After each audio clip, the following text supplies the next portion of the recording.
Eric Church Free the Machine Tour. Live at Wells Fargo Arena, Saturday, September 27th. One epic night of music that you won't want to miss with special guest Marcus King Band. Get tickets now at highbeattix.com. His new album, Evangeline vs. the Machine, is out now. For more, visit ericchurch.com. Casey Center. Iowa Fireworks Farm is Iowa's largest fireworks store. 6,000 square feet of hand-picked fireworks, over 50 brands, and 1,300 different products to choose from. But they're also family-owned and operated. Iowa Fireworks Farm is the one stop you need to make before July 4th. You'll find them just south of the Metro. Take I-35 to exit 43 at New Virginia. Head east and look for the Big Red Barn. At Iowa Fireworks Farm, the toughest part will be deciding what not to buy.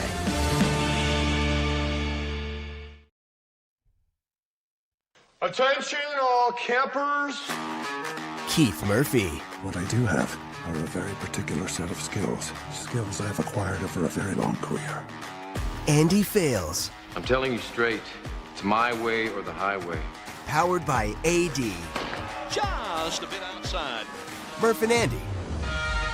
Proudly presented by Ramsey Subaru, live and on demand across Iowa everywhere from the Channel Seed Studios. Murph and Andy, connected by cellular advantage. Murph and Andy, Keith Murphy, Andy Fales, Andrew Downs producing, and I am already struggling with a Wednesday that feels like a Friday, and AD comes in with the Friday fun-inspired open, and now I'm really in for it. Yeah, because we got to still go to work. Yeah. You know, we can't let the Friday feeling wash over us. Man. You guys aren't drinking beers already? No. Come on, baby. It's a holiday weekend. That's a DP right there. I don't have anything. Gee, I don't even have coffee now. Jeez, forgot my coffee. Jeez, we'll get through it, though. Guest House Tavern and Oyster in West Des Moines sets the table for a busy day of sports and more. Coming up, what's bugging you? Mr. Movie reviews F1.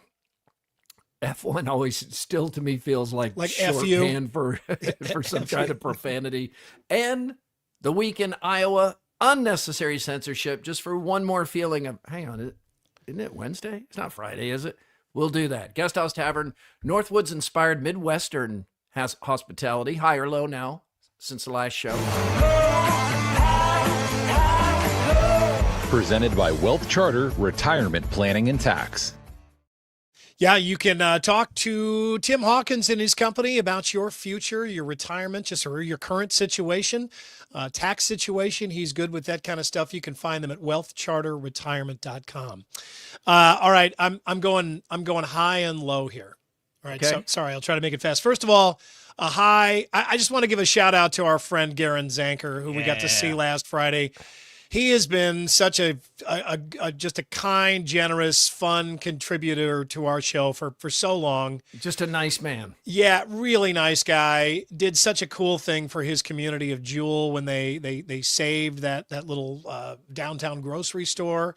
It's been 5 years now since that happened, and he owns that store now, and they actually have good prices and really kind of cool stuff. But more than that, Garen is just a guy that he's always, sending us ideas and just funny little quips and observations, and is just a hell of a nice guy. We got to see him on Friday. He brought his boys down, and they brought us the biggest bag of swag from Jewel Market, which has given me a newfound respect for that place. Those T-shirts, did you look at those T-shirts at all, Murph? Did you see what was on those? There were some clever phrases really on there. Great T-shirts. We went through the whole bag, and there's like one called Lutefisk Champion. I'm going to give that to my brother Toby when I see him this week or this weekend. A whole bunch of really, really witty T-shirts, and obviously they've got some good stuff going on there at the market. And just thanks to him for coming all the way down there and just being an all-around great guy. So thank you, Garen. But now I'm going low here. So my teenager, still getting used to saying that. She's 14 now. Elin. She's 2 years into it now. At least two birthdays into it. Yeah. I've had time. to get used to it. I need to make better use of that time. She got her learner's permit today. Oh, really? Oh shit, man. We're in trouble now. Man, that's hard.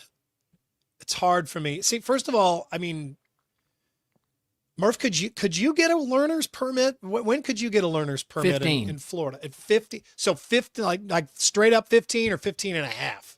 15. What could you? I remember. I think it was a more exciting thing back in that day than our boys didn't quite anticipate getting the learner's permit or the license as much as in my day. But I think there's just so much more to do now that it's not this exciting rite of passage that it used to be. Although I'm sure Elon is still like, I get to drive now. What were the rules though? Did you have to have a licensed driver like in the passenger seat? Yes. You had to have a licensed driver, or your parent probably. Yeah, right? It was a few months in before my parents discovered that it needed to be an adult licensed driver because I was getting my football teammates who were older and saying, "Yeah, we can drive." And also there were some restrictions the first 6 months on driving at night. I had to be day driving for a while until you had reached a certain level. Yeah, I think we had that rule also, but in Missouri you had to be 15 and a half. You had to have your parent or guardian, and they had to be licensed. Like they couldn't have, gotten a revoked license because of a DUI or something. They had to be in the passenger seat, not the back seat. They had to be in the passenger seat. Right. And so we were dying to get our learner's permits and we did, and we did all that, but you basically had 6 months to practice. And then, at 16, you could get your real driver's license. Well, it's so different here. I mean, there are 14-year-old kids driving around. I think by themselves, right? Well, can't they go to school or work, or is that 15? I think you have to be 15 to get that school permit. But yeah, one of my buddies got those my freshman year at Urbandale, and they were like, I mean, you were only supposed to drive to and from school or like school-related activities, but yeah, exactly. We just drove it was like the coolest thing ever. We had a car. We were 15. Yeah, some kind of farming age. You can go sooner too. Yes. I don't know what that age is. Yeah, so you can drive, and you understand that. I don't understand quite how that applies to Polk County, but whatever. So, and I hear parents say, okay, it's actually kind of it's convenient. The kid can drive around, but I mean, you have to like come to grips with it as a parent. And I don't know. I mean, with a daughter, I'm just a little bit more worried, I think. And I'm concerned about that. So what I want to know is, to the people out there, is there like a designated gigantic parking lot that people like to take their kids to practice that you found? What's a really good place that you found to take your kids to practice driving? Not a road, or I don't know, maybe there's some really good stretches of back road where there's never anybody, but like a big parking lot in the metro. Yeah. I think Kahala took her over to Valley West Mall. God knows there's nothing going on over there. That's what I was going to say. I've been over there and like even put my kids who are not near driving age, like sat them on my lap and let them steer as I drove around the parking lot. So yeah, you're good over there. You're just breaking the law, Andrew. That's just flat out being a rebel. You're just being an outlaw. Well, we used to giving the kids some experience. We used to respectfully drive through the large cemeteries. And usually Jenny has some relative in there we could visit at the same time. Well, but you make a mistake, take out somebody's headstone. Well, there's some pressure there. That's quite a dent, too. But, I mean, what are you going to do? Kill them? I mean, it's better than being out amongst traffic. Can't make them more dead, right? Yeah. Yeah. A lot of suggestions. Yeah, DMAC. Fairgrounds. DMAC's a good suggestion. Basically, Southridge any mall parking lot. Yeah, basically any mall parking lot. Any of these giant schools like South Bespoke High School, when it's not in session, that's got a big old parking lot. Oof. Yeah, Andy, coincidence that Elin gets her permit and now you have to drive hands-free driving? Like that all went into effect at the same time. I think that helps. I'm glad. I mean, you have the law to back you up. You'd be telling them that anyway. I mean, I know friends of mine who that's like a death sentence. They're like, look, to their kids, if I ever see you or hear of you texting and driving, you're done. right? But it's a real fear because it has such a grip on all of us. I think with boys, the fear is speed, driving fast, driving recklessly, peeling out, that kind of stuff. With girls, I think it's you worry more about staying off the phone. Yeah, or just about any of it. I mean, they just don't make good decisions. I mean, boys are on the phones too. Old Dolls on 86th Street. Jeez. Oh yeah. That would be a place. Old Dolls. Yeah, talking about the one at 86th. Just don't hit a light pole. And then there's the Old Dolls on Aurora and Merle Hay. That's got a big old parking lot too. Yeah, you folded this into your insurance yet? Big Papa says not looking forward to paying insurance premiums for teenage drivers, and it's worse for boys. Up until age 25, boys really pay a lot. So get ready for that. You understand why? You do, because I was a boy at one point. I was there. All right, that's my high-low, Murph. Let's move on. I was a little bit of an idiot too. Hey, quick high here for Jake Brend, Iowa Sportscaster of the Year, seen getting his award here from Mike Tirico. And Jake was a 2-time intern of the year over at WHO 13 in the sports office. And then went over to work at WOI, got voted Iowa Sportscaster of the Year, even though he was not working for Cyclone Fanatic at the time. Cyclone Fanatic has good for them. Claimed him. Jake has gone over for that. I think Jake's whole thing was, I am staying in traditional sportscasting until I win Sportscaster of the Year, and then I'm going to Cyclone Fanatic or Iowa Everywhere. He does bigger than 12 at Iowa Everywhere. I'm going to do something in this new digital media, and he probably didn't expect to win it at age 23 or whatever he is. So now he's out, and Cyclone Fanatic is doing the Hawkeye thing with Ben McCullum here. There's something to be said for that. I mean, just get that off of there, Andrew. Pissing me off. Just wearing his Hawkeye gear. Hey, Iowa Hawkeyes, Joby Hall National Year. Coach of the Year. For the job he did with the Hawkeyes. There's something to be said though. I mean, you win that award, drop the mic. Get out. All right, it's been great. You've been great. I'm out of here. I won the Oscar. I retire from acting. I'm done. No, congratulations, he made Jake. a good move. Yeah. Let's get the buzz. The Buzz. Brought to you by Logier Heating and Cooling. Your heating and cooling, expecting another few days of heat. Hot. The Buzz is the Fever won the Commissioner's Cup championship, and we were all kind of surprised, right? Yeah, we're like, they did. They're winning. Yeah, I checked. They're the 11-point underdogs. Minnesota Lynx 14-2 going into this game. Game is at Minnesota. Caitlin Clark is not playing again. Misses her 8th game, and the Fever won by 15. They routed. What happened? Happened? Routed the Lynx. Yeah, we wrote it off when you knew that Caitlin Clark wasn't playing. You weren't even going to pay attention to it, much less put money on it or something. But then, hey, this is great. Great defense. Good for them. This is really good for the team. Caitlin Clark whooped it up on the sidelines. She was clearly happy. I mean, I imagine that makes her happy too, right? I mean, you get and she played in a couple of the games to get to the championship game. Helped. The championship game doesn't count in the standings either because it's one more game than the other teams play. Natasha Howard and Leah Boston both had double-doubles. Sophie Cunningham, 13 points off the bench.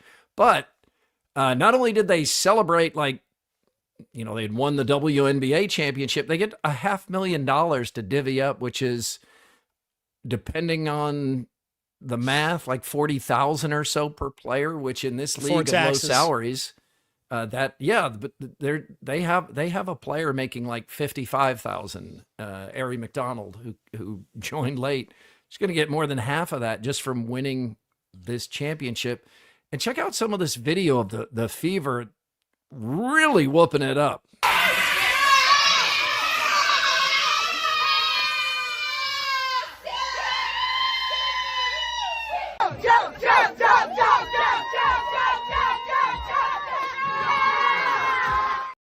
It's Caitlin Clark just shotgunning a beer And Sid Colson tried to figure out what the heck is Caitlin doing? A lot of the girls went to party schools.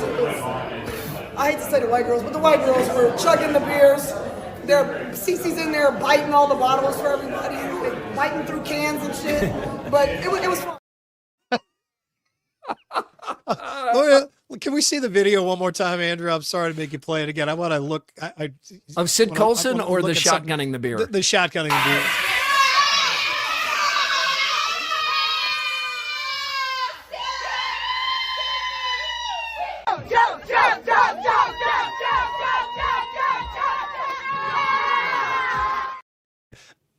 I always shotgunned it straight up and down. I suppose I mean, you got to pop the top. Wouldn't spill out. I mean, that's not how you shotgun a beer. Well, and our boys at the wedding we were at recently, they've learned this pressure point thing where they can open the can to shotgun with just their finger, which seems like a really bad idea to us, but they all mean like pulled it off. Poke through the aluminum? Yeah, with just your finger. Okay, you're not talking about popping the top. No, but that does look like stitches waiting to happen to me, but so far it hasn't happened. But yeah, still knuckleheads. Also at the game last night, the legendary halftime performer Red Panda fell off her unicycle.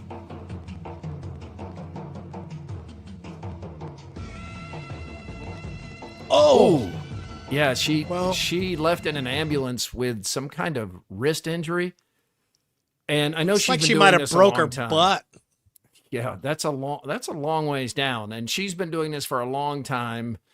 And, she flips the bowls up on her head. This takes a tremendous amount of practice, talent, and discipline. But it is kind of, in a way, one of those things like the space program where you just start to feel like there's no risk of injury here. And then you're reminded, oh, wait, this really is hard. And you can fall off the tightrope at any time. Yeah, and compared to all the videos I watch on Instagram, that's nothing. You ever watch those where some Yahoo is going to jump his motorcycle over a school bus in the middle of the street and he just totally biffs it and you're like, okay, that guy's dead right there. Or somebody doing like a tire swing into a river in Missouri and it all goes wrong. I've been faces of death. Except I've become conditioned by those videos. That actually doesn't look that bad, but yeah, you're right. I mean, every now and then you need a reminder of, how difficult that is because she makes the next to impossible seem easy. The Fever sent Red Panda some love in the middle of their celebration. Red Panda, we love you. Red Panda. Red Panda got hurt at halftime. Feel better. She rides on the bike and does we love you, Red Panda. Red Panda, if you're watching. Red Panda. Red Panda, if you're watching. We love you. I don't think Red Panda is on my shit. Sid Colson is just an entertainer. Yeah. No wonder she's so popular. I don't know. Media. There's something kind of refreshing about the WNBA celebrating, like the rest of us probably would. I mean, they make an extra $40,000 is a big deal. It's a big deal to the rest of us. Happy. They look genuinely happy. Yeah, they look thrilled. I think they made all of their free throws last night too. I don't think they missed a free throw, which, just like sometimes it's kind of nice to see professional athletes doing and celebrating fundamental things, where it doesn't have to be a $100 million bonus.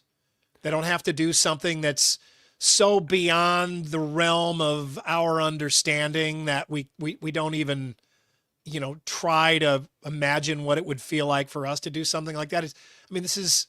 I understand the WNBA wants to keep on moving up the chain here, but for now, if you got a $40,000 bonus, you would be really, really happy. We would be really, really happy. And we can understand. I mean, that applies to us. And it was a big upset, and they played really well, and they played really well without their best player. So it starts to make you think, hey, if all these parts come together, maybe this is a championship contender.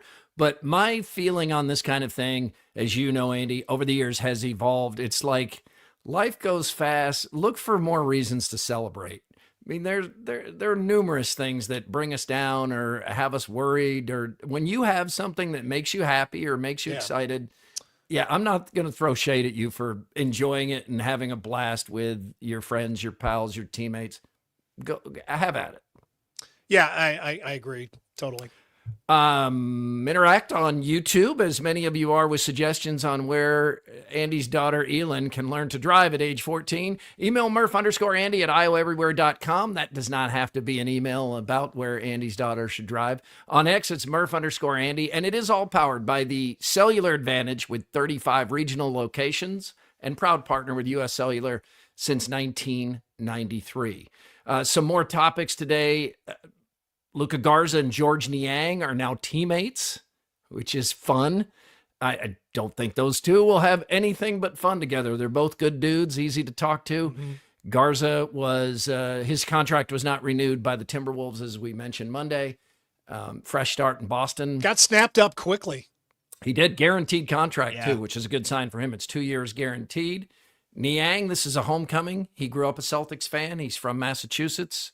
So that's fun. Anytime we get these CyHawk connections, that's fun, especially with somebody like Niang who, got under the Hawkeye fan's skin. Yeah, it could be like the Kittle Purdy, out in San Francisco, where it'd be kind of switch where Niang's the real personality, kind of bringing Luka along a little bit out there. You got Kittle, and Purdy's a little more reserved. But yeah, I'm looking forward to this. I wish it was anybody but the Celtics as a Lakers fan, but hey, what are you going to do? Purdy and Kittle are on a team. Going to be neighbors in Nashville. Purdy just bought some land near Kittle. That is like one of my favorite odd couples of all time. Just the two of them are, as AD said, not much alike. Tim Dwight, quick shout out here. He is in the National High School Hall of Fame now, inducted yesterday in Chicago. For those who are around at the time, you completely understand this guy was, no one went to the bathroom when Tim Dwight in high school was on offense or about to return a kick, maybe not even defense. He had 11 interceptions as a defensive back, but his senior season at City High in the highest class of Iowa football, more than 2,100 yards rushing, 48 touchdowns. And in track, he might have been even more impressive, just left a blur out there with 12 state championships. Incredible. Tim Dwight is the one guy that has always made me feel left out. I'll just go ahead. Did you miss him? I missed. I was not here in time to see him at Iowa, or he was way gone, right? I mean, he was.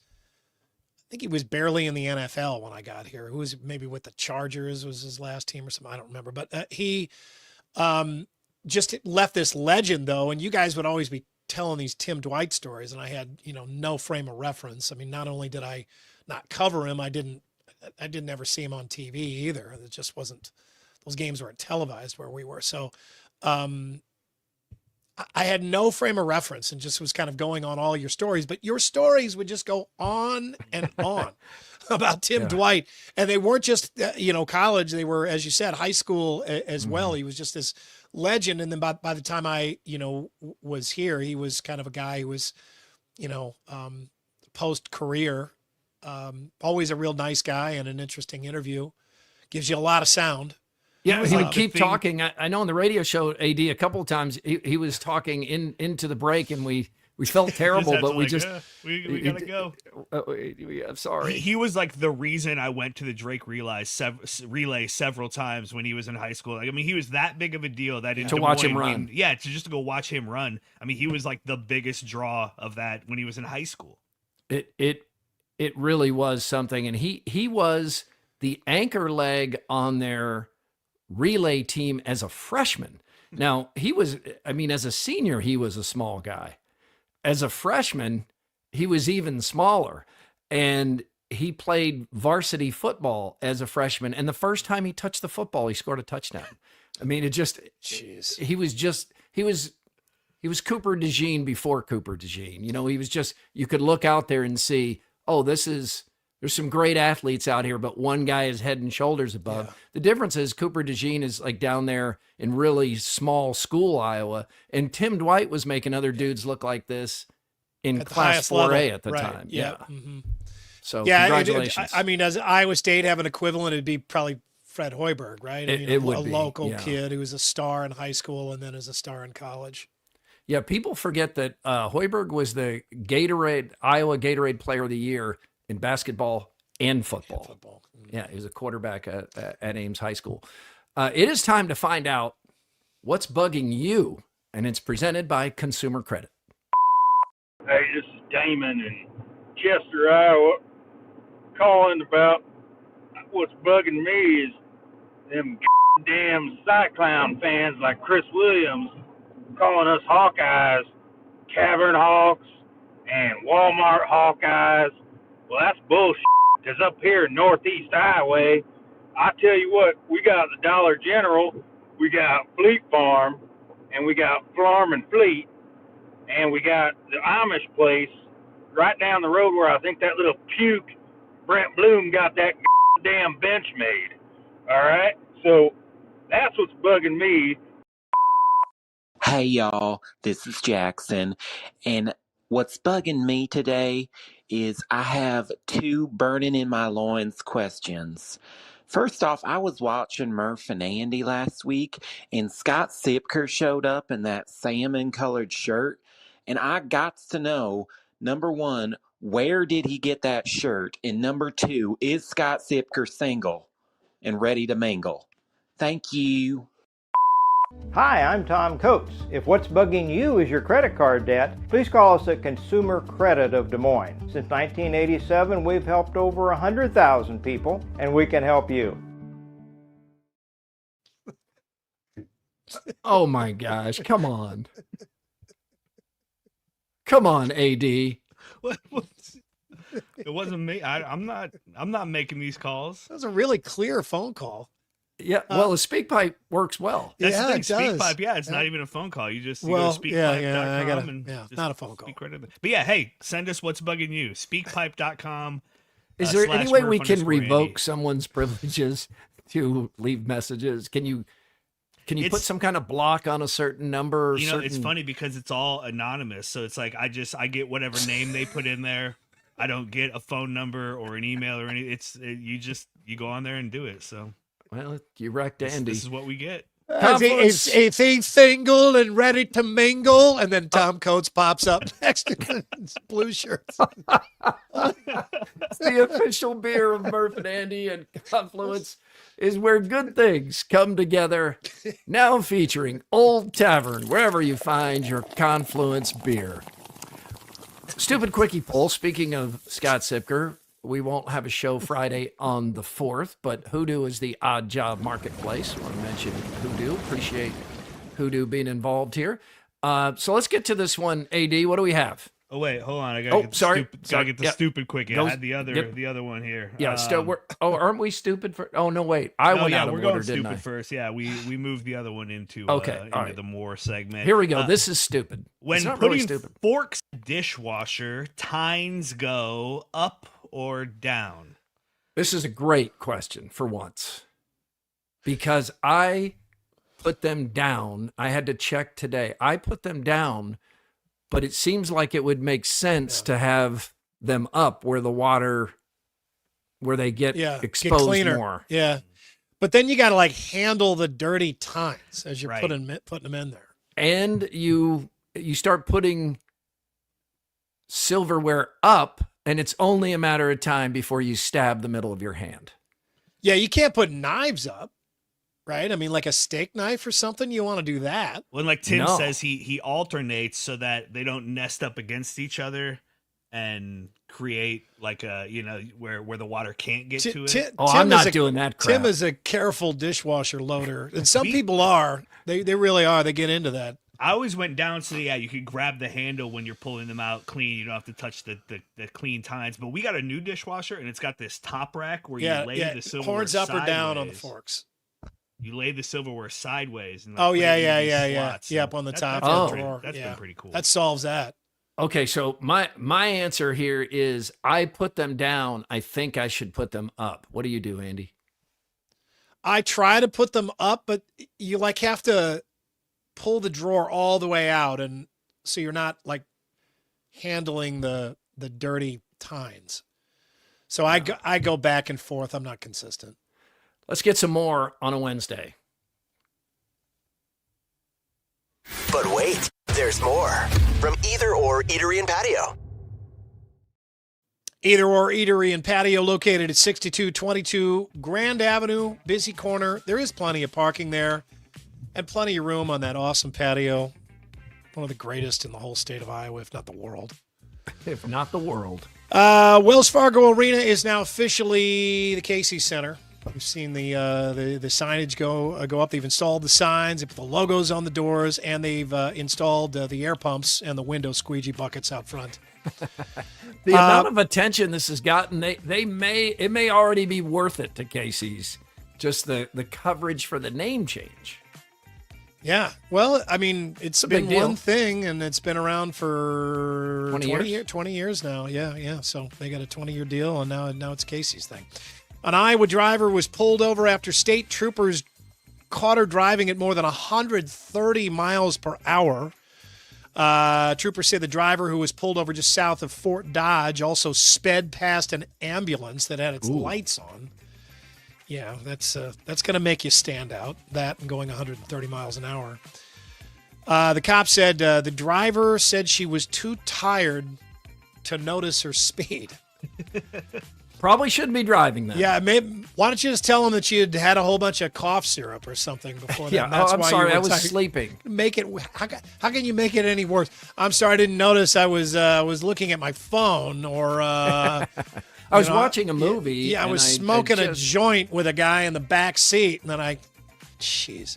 Hang on, Andy. We skipped by the other quickie poll, and it does involve the more team segment on the Casey's Center. So let's get to this. Yeah, Okay, what's the best nickname for the Casey's Center? Is it the Case, the Pizzarena, the Slice, or Pizza Palace?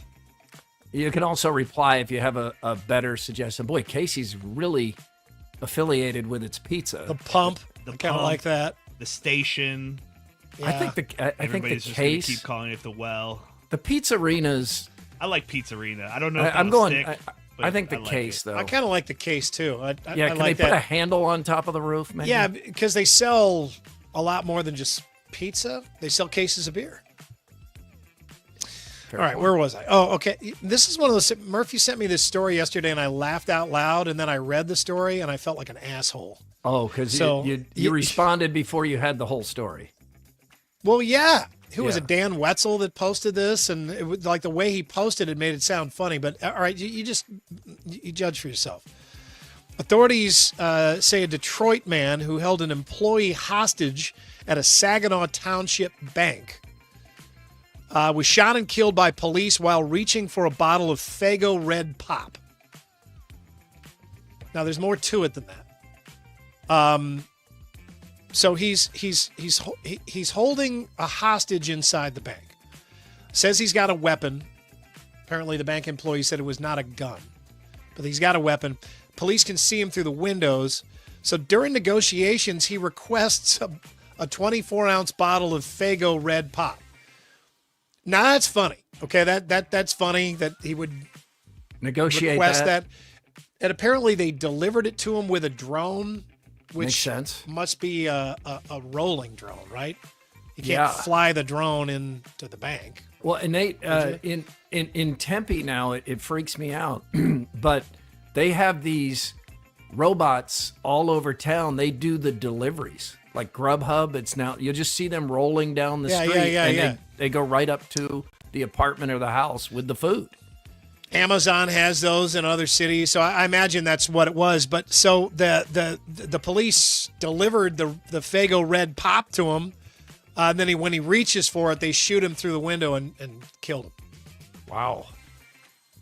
So that's like not funny. Doesn't end funny, No. and it is a cautionary tale about taking a hostage and saying you have a weapon. You could die. Yeah, I mean, the guy brought it on himself there, but I guess it's the Faygo Red Pop that kind of makes the story. Am I supposed to know what Faygo Red Pop is? Because I don't. It's just a cheap flavored soda that I think every region has kind of its own version of that. In St. Louis, ours was Vess. And there was like remember Big Red? What did Big Red taste like? Did it taste like cream Big soda? Red, Andrew? not the gum, but no. There's a soda called Big Red. Yeah, and I assume I don't remember Big Faygo Red. Red Pop is like that too. Does it taste like cream soda, or is it? It's like a cream, maybe like a cherry cream soda or something. But yeah, it's mostly cream soda. Big Red is. I don't know about Faygo Red Pop. Yeah, right. I mean, I guess that's what makes it funny. But Murph, were you laughing when you sent that to me? You're all serious now, and you're making me feel like a dick. What? No, I wasn't laughing, but like a little bit though. You looked at it like surface level at first, right? I did, and just the headline made me think, oh, this is something Andy's going to enjoy. This guy requested pop at the bank, so I was chuckling. There was more to it on there than he requested pop pop at the bank. He was holding hostage. They shot him and killed him. I didn't realize he died. Yeah, Dan Wetzel was like, power of red pop, and anyway, so that sometimes seems a little tone deaf from Dan. It's a lesson, you got to read the whole thing first. A restaurant customer was left stunned after discovering an unexpected 18% living wage fee added to the bottom of their bill. You can see the receipt here. The diner, who'd ordered a burger earlier this month, posted a photo of the receipt on Instagram. This is not in Des Moines, by the way. Posted a photo of the receipt on Instagram with the caption, "WTF is a living wage fee." So the charge, which amounts to an extra, as you can see on the ticket here, an extra $5.94, was listed at the bottom of the receipt, with the restaurant noting this fee goes directly to staff payroll and provides a living wage to our team. But the 18% surcharge was not a replacement for tips, which are viewed as a supplemental wage for many hospitality workers in the U.S. Tipping wasn't replaced. If you choose to tip, said the restaurant, tips are pooled amongst the entire team. See that clarified here on the receipt. Yep. Fee sparked outrage online, with many calling it deceptive. It is deceptive. It is, and I don't see this as being better for the staff, because you have good service. We're tipping 18. We're tipping more than 18% if we have really good service. But I think when you see this, it makes you not want to tip any additional. So that's I think most people are gonna be capped right there. Yeah, it's just like an 18% tip, which used to be the tip that they would automatically add to parties of 6 or more or 8 or more. If I see this, or 18. I mean, some people don't even look at it, but if I see this, I hate this. Yeah, and I get that this. margins are razor thin and prices are up, but if that's not the customer's problem, and it needs to be stated up front. Add 18% to the menu items, so I know that I'm paying $14 for my hamburger instead of $12, and don't add it to the bill after I've already ordered and expect what I'm going to pay. But restaurants don't want to do that because they don't want you to look at the menu and saying, "Oh my God, this place is too expensive. I'm leaving." Right. They want to add it on at the end, which is deceptive. You cannot do this. This kind of stuff has got to stop. This is terrible. I hate this stuff. Today's stupid criminal is a man in Cotati, California. They pulled him over for speeding, and then when they pulled him over, he's got an open Bud Light in the cup holder. And then field tests show his blood alcohol levels more than 3 times the legal limit. Whoa. So they arrested him for DUI, and it turns out he's driving on a license that was already suspended for a DUI.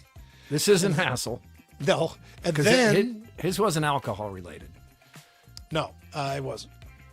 Then they start looking around the vehicle. They find 70 empty Bud Light cans. 70? First of all, it's like $3.50 in can deposits there in California. This is Wade Boggs level. But I mean, gee, do you think he was picking up trash on the side of the road, or does he make a habit of having a Bud Light every time he goes somewhere? Jeez. And this guy's on the highway driving. Oh man, this is Darwin's waiting room right there. That's your more, everybody. Grimaldi's fan photos doesn't necessarily have to be sports, just having a good time, you and your friends or family. Send them to Murph_Andy at IowaEverywhere.com. Grimaldi's coal-fired brick oven pizza, West Des Moines or District at Prairie Trail in Ankeny. Looks like a happy customer. Oh, yeah. Delighted. Yeah, looks like a very smart person, too, by the way. All right, ladies and gentlemen, it's time for Mr. Movie. It's time to go to the movies with Mr. Movie, Mike Woody. Presented by P&P Small Engines. P&P Small Engines. Don't fear battery-powered still products. Mowers, trimmers, and snowblowers are all good. They're great. Why would you fear them? They're great. They are great. Jeff would also tell you up. that, if you've got something that's broken, and of course, he accuses Andy and I of that all the time. Well, he's right. They're talking like maybe a day or two of getting them in. So okay. Got some time to work on your stuff right now. Yep. Mr. Movie, I feel like your shirt is inspired by Brad Pitt in F1. This is really, stylish for you with the... Well, I would have to probably unbutton it a couple extra buttons there. Put some chains on. Exactly. So... Our out-of-the-box topic before we get to F1 is a favorite movie that takes place in Washington, D.C. Not the favorite movie, but a favorite, because we're going to try to stay away from movies that we've discussed repeatedly, which is my way of saying this removed A Few Good Men from the conversation, which I immediately thought Washington, D.C. Oh, courtroom scene, Few Good Men. Love that movie. Love all of it. I'm going to go with one that's maybe not a great movie, but it just brings back good memories of Washington, D.C., watching it with the kids a long time ago, but National Treasure. I just thought this was a fun movie with Nicolas Cage and, stealing the national, what were they stealing? They are stealing... Declaration of Independence. Declaration of Independence. Thank you. There was a treasure map on the back. The sequel is nowhere near as good, but this was just a fun popcorn movie, inspired by Raiders of the Lost Ark and serial movies like that. It's not that good, but it's fun and I liked it. And it does make me think of Washington, D.C. because so much of it's there. Mike, remind me if you liked National Treasure. I did like it. I mean, it was just fun. I think they made a couple of them, didn't they? Wasn't there? Yeah, the sequel's not as good. I don't know if they made a third. If they haven't, they probably will because they love to make sequels. Maybe we should have a segment on sequels that were better than the original. We've definitely done that. Yeah, we've definitely done that. But there's a list. There's a good list. Yeah, good arguments there too. You start with Star Wars. Yeah, you can start right there. But Andy, start with Washington, D.C. I'm going to pick 13 Days here. This is a really good movie and a fascinating snapshot of a point in history that I don't think we recognize today for what it actually was, which is probably the closest to nuclear war that we ever came. It's centered around Kenneth O'Donnell, who's the character that Kevin Costner plays, but it's about it's about the Cuban Missile Crisis and JFK and the Attorney General RFK and his cabinet around him, and just first of all what an incredibly serious situation that was when Russia is trying to put, or the Soviet Union at that time is trying to put missiles in Cuba 90 miles away from us, and we're saying we're not going to let you do that, and they're saying, well, we're going to do it anyway, and the ships are headed toward Cuba. And we're like, well, what are we going to do here? Because, you've only got the leverage that you're actually willing to use. And right. So it's like, okay, we're either going to say that we're not going to let you do this and we're going to go to nuclear war if they don't follow it, or we're not going to say anything at all, right? I mean, we're just going to stand by and let them do it. So it's a really interesting kind of showcase of Kennedy's cabinet. And what you notice here is he did not surround himself with a team of sycophants who just, were yes men that kissed up to him. He had people that disagreed with him. I mean, he had people that really disagreed with each other. And it was a big debate. I mean, people didn't, some people on his cabinet were absolutely into getting into nuclear war with Russia, and some people are, completely into appeasement. And this kind of shows how he has to just have a steady hand and really consider every single option as seriously as anybody's ever considered anything in that office, because nuclear war is at hand. And it's crazy. This happened in the early 60s, but I didn't grow up in the 70s and 80s really knowing a whole lot about this. And, my parents went through this, and, the whole world did. And it's almost like, that was kind of, once we got through it, it was kind of forgotten. But this movie does a really good job of taking you back into history. It is a good choice. And you're right when you say, like, you don't negotiate with terrorists, and is a different version of that. But if you then do negotiate, nobody takes you seriously anymore. It's like a much heightened version of parenting. If every time you say, if you do that, you're in trouble, and then the kid does it, but they're not in trouble, they learn pretty quickly to not take that seriously. They had to negotiate. I mean, they had to do a bunch of negotiations here, but man, every single one of those was a total nail biter. Yeah, and it wasn't the same thing as like negotiating with terrorists, of course. Mr. Movie, what are you picking from Washington, D.C.? I'm picking the guy who's blowing the neighbor's yard. Can you hear him in the background? I can hear something, yes. I wasn't sure what that was. I thought maybe. Go get him a battery-powered blower. Yeah. A lot quiet. Yeah, he definitely does not have a battery-powered one. I'm going to go with a movie called Don't Look Up, which I think a lot of people probably didn't see. And this is written and directed by a guy named Adam McKay, who has given us some really, really funny movies. But it's about two astronomers, played by Jennifer Lawrence and Leonardo DiCaprio, who notice that there's a comet heading for our world, and they try to alert people that this is a problem, and it's a cluster. It is a cluster. I watched this mistakenly thinking it was going to be funny because Adam McKay. And there is some funny stuff in it. That's quite an ending too. Well, yeah. Man. But I think it's a movie that not a lot of people have seen, and I think it's definitely worth finding. AD? Sorry. Yeah, I went with called Charlie Wilson's War. It's about a congressman in the 70s and Iran and trying to get money for the Russians to fight the Iranians. But this is Aaron Sorkin writes this, so the dialogue is like fast and snappy. It's got a great cast. I think it's an underrated movie. It's not a great movie, but it's a lot of fun. Tom Hanks plays a great womanizing alcoholic congressman who gets elected with 80% of the vote, so he can kind of do whatever he wants. Philip Seymour Hoffman is fantastic as a CIA agent. Julia Roberts is in this movie as like a southern rich heiress. It's again not the best movie any of these people have ever been in, not the best thing Aaron Sorkin has ever written, but a lot of fun. And if you haven't seen it, it's definitely worth checking out. I haven't seen this whole movie. I just see it cut up into clips, and it's always the clip of Philip Seymour Hoffman just going nuclear on John Slattery. John Slattery. This is one of those movies. I probably watch it all the way through like once every 5 years, but at least once a year I go down like a YouTube rabbit hole of just 3 or 4 clips from this movie, and most of them involve Philip Seymour Hoffman. God, he was great.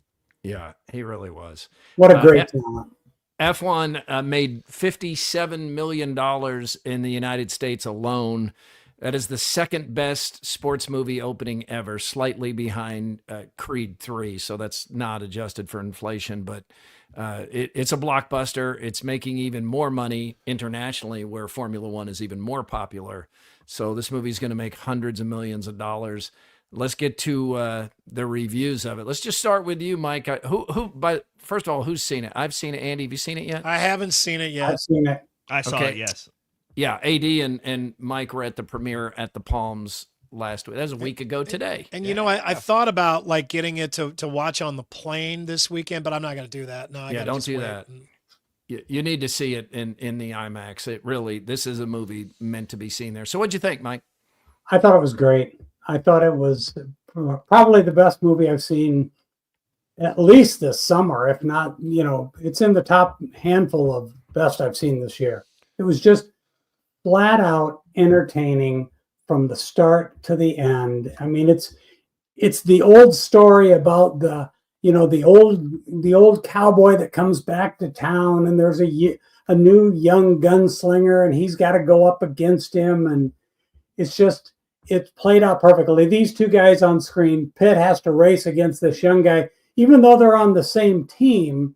They could both win the race, and they both want to win the race. Mm-hmm. And Pitt, at his point in his career, is more like, okay, I'm going to do whatever I can to make sure we win, and more importantly, that he can win. Mm-hmm. And it's just, there's women involved. I know that might shock you in a Brad Pitt movie. The action is fabulous. I am not a big auto race guy, but it was, I mean, nail biting action. It was just such fun. It was. The racing scenes are incredible. They do have to do that thing where the announcers are explaining things to those of us who don't follow Formula One, and which is good. Yeah, it is good. Sometimes I didn't still completely understand the plan A, the plan B, the plan C, and the difference in tire temperatures and that kind of thing as it relates to this. But they did try to make you understand the strategy and what was going on. I had a couple of thoughts of just the racing scenes are fantastic. It also is a reminder of the power of a movie star. Brad Pitt is a movie star. He is. Like every time he walks on the screen, he just looks cool, and they have fun with that in the movie. And then the younger co-star, I didn't know him, but he's really handsome and he's very good. Yeah, every time Brad Pitt showed up, my wife we would have like a little exhale, like, oh, like, okay, honey, do you need more popcorn? That's the best movie thing star. for me. Best thing for me is Jenny loved this movie. Loved it. Like, it's 2.5 hours, and she Didn't wasn't feel bored. like it though. No, it doesn't feel like it. She actually loved it more than me.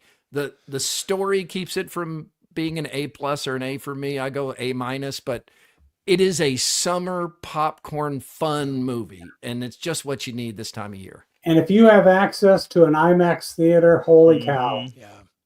Nothing showcases the IMAX like this movie did. AD, what did you think? I agree with a lot of what you guys have already said. I think, story is like a B. It holds it back a little bit. A lot of sports movie tropes, but that's kind of what you want from a popcorn summer blockbuster, right? There's no, you don't walk out feeling weird. In a lot of ways, it's like Top Gun Maverick. Doesn't have the nostalgia that you got from that because of the first movie, but it's predictable. But it goes where you want it to go, and it ends in a good place. The racing scenes, that's some of the coolest movie going experiences I've ever had. I mean, it's again just like Top Gun Maverick, where you really feel like you're in that car, and when you're on the track and you see how quickly the signs and things are coming past you, and how fast those cars are really going, and you can tell Kaczynski and the whole team like really wanted to. They put a lot into making this feel real. It's a commercial for F1.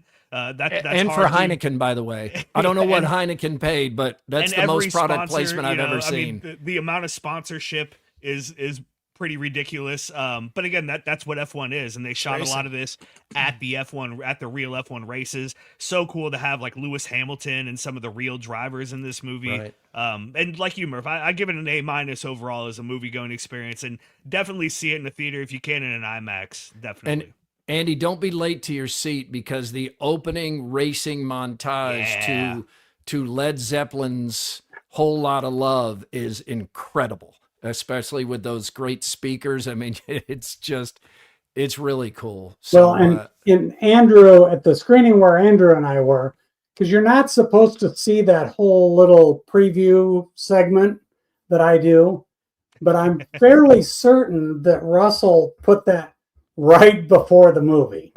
Yeah, that's what we got too. We got Mr. Movie up there. Mr. Movie got a big applause in our screening. Yeah. He's just up there completely accepting the nickname now. He's like, you may know me as Mr. Movie.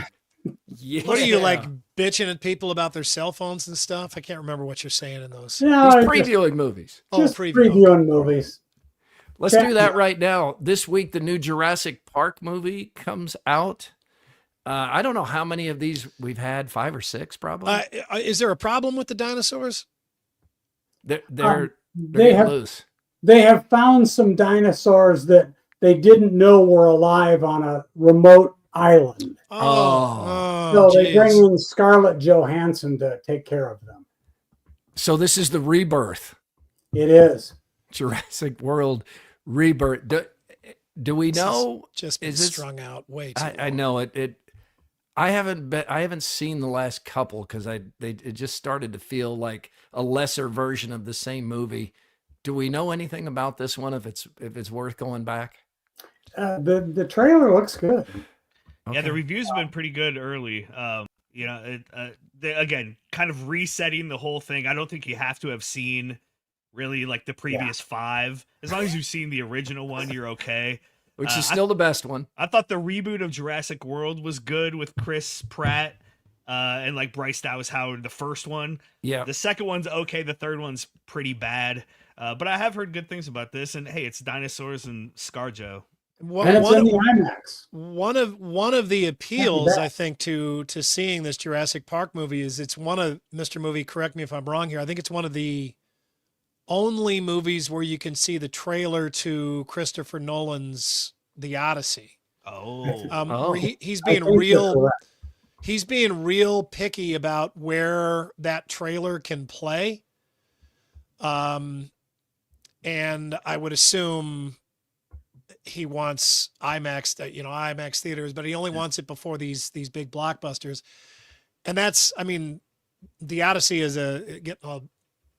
there's a lot of people looking forward to that. Mm-hmm. Matt Damon, I really think that's going to be cool. But when does it open? I've yet to see that. Is that a Christmas movie, Murph, or is that like a September movie? I'm not sure on the Odyssey. I don't know. July of July of next next year. Yeah, July 17th of next year. John Miller in the comments, not the John Miller who's a sports writer and talk show host at one time. He said, if you like F1, it's worth watching Driven from 2001 with Stallone and Burt Reynolds. I've seen that. I did enjoy that movie. And Rush is also a good movie. Ford versus Ferrari, if you're into racing movies. By the way, Mr. Movie, we did solve, it appears, Tom Cruise showed up at the premiere of F1 as a surprise to everyone and apparently to Brad Pitt. But we're now hearing that Bruckheimer and Joe Kosinski want to do a Days of Thunder F1 crossover where Cole Trickle and whatever the driver's name is, Brad Pitt plays in F1, they would cross over in some kind of world. Does Nicole Kidman get to come back? Yes. Is Robert Duvall going to get wheeled out onto the screen? Is the sugar packet going back up Nicole Kidman's thigh? I don't think so. All right. Okay. Anything else, Mr. Movie? Did we miss anything? No, that's it. Hey. That's the only movie opening this weekend. I hate these weekends in the summer where you just get one movie. Well, one question, though. So we have one IMAX theater. You said Jurassic Park, the new one, is going to be in IMAX. Does that mean the clock is ticking on F1 to see it in IMAX? I would say it is. Ooh. Oh, no. Yeah. Andy, you coming down with a cold right now? I feel a little terrible. All right. Thank you, Mr. Movie. All right, guys. See you next week. All right. That's Mike Woody, Mr. Movie, presented by P&P Small Engines. Time for Throwdowns. Throwdowns. It's Throwdowns. Backed by Heartland Tire and Auto. Heartland Tire and Auto, treating you like family in Ankeny, Waukee, Knoxville, Boone, and Creston, an authorized dealer of both Firestone and Bridgestone tires. Murph, Iowa quarterback Mark Gronowski reportedly turned heads at the Manning Passing Academy last week, but we got a similar report a few years ago about Spencer Petras. Yeah. How much weight do you give off-season progress reports about players and teams? Thanks to Iowa, none. Zero, zip, zilch. I heard how great Spencer Petras was at the Manning Passing Academy. To be fair, that wasn't Iowa saying he was great. That was the Manning Passing Academy or yes, some reporter from there. I heard from beat writers about the new look offense and the new passing. Deacon Hill was taking it up a notch. I mean, and most Cade of all, McNamara ready to go. Cade McNamara was just a new person each year. Like, wait till you see him this time. I keep saying our offense sucks. Wait till you see us suck. Yet none. I used to pay a little bit of attention to this. It would not matter to me what they say. If they say he's awful, I might think more of it because it's been so wrong for so long. I was going to say, I mean, the only thing I think it's, it's worth looking at is whether or not, the player who's recovering from an injury looks good. But as Murph just pointed out, I mean, Cade McNamara. So, what does any of it matter? No, it's like, Wisconsin, Iowa's offense, no matter who is the offensive coordinator, Iowa's offense under Kirk Ferentz it will be judged in and of itself, right? And you can take all the elements and scatter them out there and look at them individually, but until that, they're all gathered together actually playing offense for Iowa during the football season, I just don't feel like you really know. You guys are too cynical. Gronowski's turning heads, baby. Here we go. I hope he does turn some heads. That'll make for a better season. Andy, Caitlin Clark is clearly the biggest star in the WNBA, but she's only played in 9 of 17 games for the Fever this season. Do you have any issue with her being an all-star captain after missing nearly half of the season? No. First of all, the All-Star game doesn't matter. It's about PR for the league and giving the fans what they want to see, and there's no question that she is the thing that fans want to see most. And maybe the only thing that many of the fans care about seeing at all about the WNBA. No, I don't care if she plays or not. I mean, she needs to be I care if she plays. I want her to play.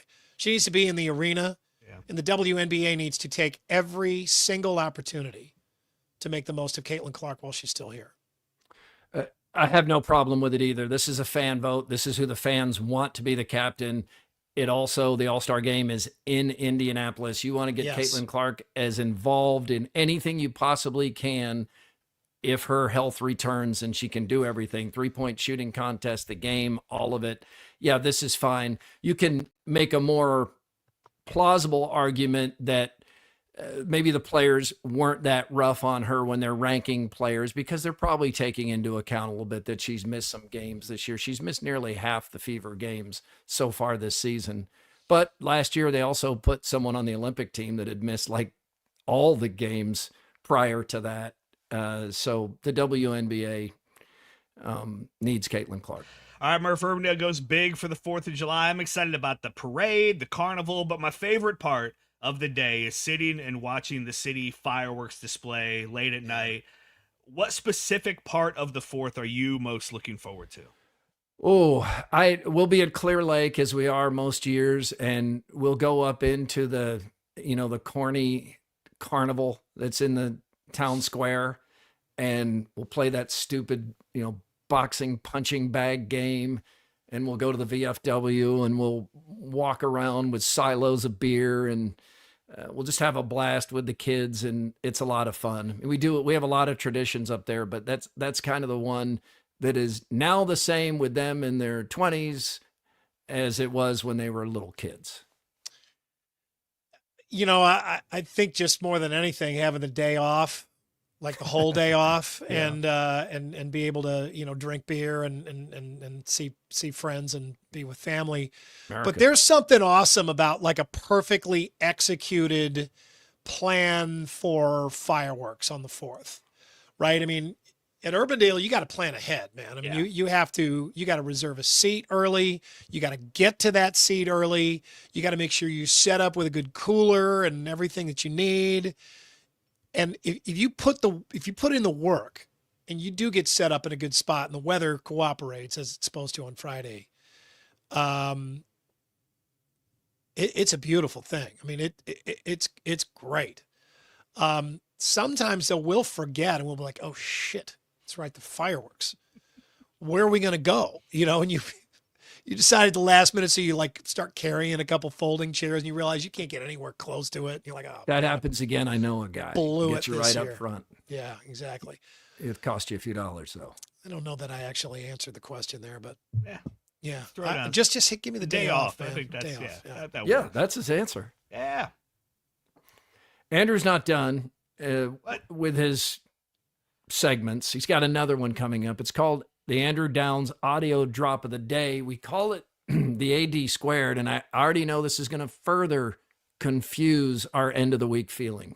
Yeah, because it is not Friday, but it is Wednesday. It's our final show of the week, and so some parental advisory is necessary. Now, first of all, it's all powered by Game Day Men's Health. I'm headed to the Ankeny location tomorrow, get my tee shot before the big holiday weekend.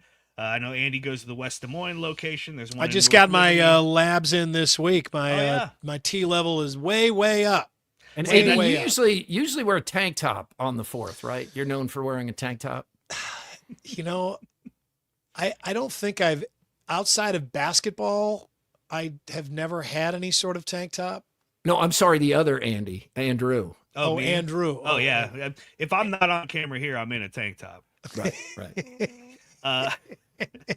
But yeah, no, and Andy, like you were saying, I like you get labs every 6 weeks or so when you're on the testosterone replacement therapy, and they adjust things. They help you kind of figure things out. How you feeling? How you doing? What can we do to make it better? And so I've always really appreciated that about Games Day, is how professional and everything they are with everything. Keep really tabs feel like on you're you. in good hands. Yeah, right. Yeah. All right. So it is Wednesday. Some parental advisory is necessary here. None of these bleeps are necessary. It's innocent conversation. A lot of it had right here on this channel.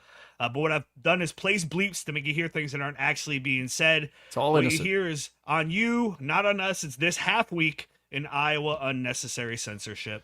August 21st is Seinfeld night at Yankee Stadium, and demand for the George Costanza his bobblehead, which this bobblehead is incredible. It's just genius. He has 32 home runs and a really interesting nickname, the Big D. Yeah. And the Big D is just what you think it is, Andy. He's got a big. When you go home, do you like to yourself, or do you, or one of those guys that go home's like, okay, I all day, I don't want anything else? Then you get all, I don't care, I trust him. I do, man. Look, I mean, the guys are in the weight room. This team's going to be ready to go. But, these celebrities, they have multi-day weddings and celebrations. They had a party on a yacht last week. It kind of looked like what Chris and Chris did a couple weeks ago. Bottoms up, up. How would Leanne Rimes it? She would it with her gums. Jeez. Denigrating poor Jenny. Oh, I'm sure she loves being included in that. Quickie poll results presented by WCI Pools and Spas. We have 2 because we're pretending it's Friday. Yeah, what's the best nickname for the Casey Center? I'm going to say the Casey Center. Somebody will probably have a problem with that. It's not it's just Casey Center. There's more than one. Well, I don't think there is. No, I don't think so. The Case, Pizza Arena, the Slice, or Pizza Palace. Pretty evenly split here. Yeah. We got to work on the Case, Murph. We're in third place. Third place here. First place, Pizza Arena right now with 31% of the vote. 25% say they like the Slice. It doesn't look like a slice, like from the air. No, that's the problem with that nickname, I think. I guess it didn't technically look like a well, but that it was like bowled out in the inside. Yeah, of the that's well. true. That made sense. When putting forks in the dishwasher, tines go up. Scott didn't come up with this, right? No. Yeah, we don't clearly down, and the only time we hear from Scott is when we're on the air on Fridays. Everybody says 69% say they put the tines, or the tines go up. It makes sense. They should, yeah. I mean, that's how they get the cleanest. But I don't do it. You might fork yourself as you're reaching into the dishwasher. Hey-o. There you go. Mark that down. See you next Friday. Yeah, it does make sense. We're talking about AD and how if he's not on camera, he almost is always in a tank top, even in the winter. If he's wearing a shirt at all.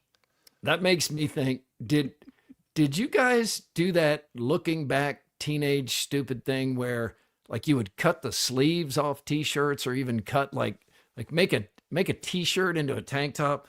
And then sometimes like the football players at my school, we would also like cut it off above your belly button, so it became like a little half shirt, and you'd wear it under your pads, but you'd also like wear it out to the mall and stuff. That was a such 70s a dumb thing. look. Yeah, I can remember guess. that. Yeah. No, I never did that. I didn't. No, me neither.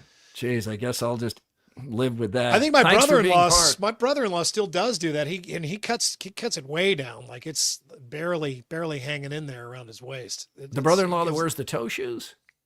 Yeah, I don't think he's got those anymore. Yeah, Jess, he's Okay. I mean, it allows you to extend the life of the garment. Of the short, yeah. Same with jeans, I guess. You can do like Williams. You can cut those designer bedazzled jeans into shorts. That's what he did. It's always kind of sad though when you see somebody that didn't get the legs level, like one leg is longer than the other. I've done that before. Yeah, it's like, oh shoot, those don't match. Whoops. All right, thanks for being part of Murph and Andy on Iowa Everywhere. If you get a chance, please like and subscribe. Appreciate all who have done that, and hope that more of you will continue to do that. Helps us out. Thank you. We're back Monday. No show Friday. We're back next Monday. We hope you are too. Murph and Andy was brought to you by Ramsey Subaru on Hickman Road in Urbandale.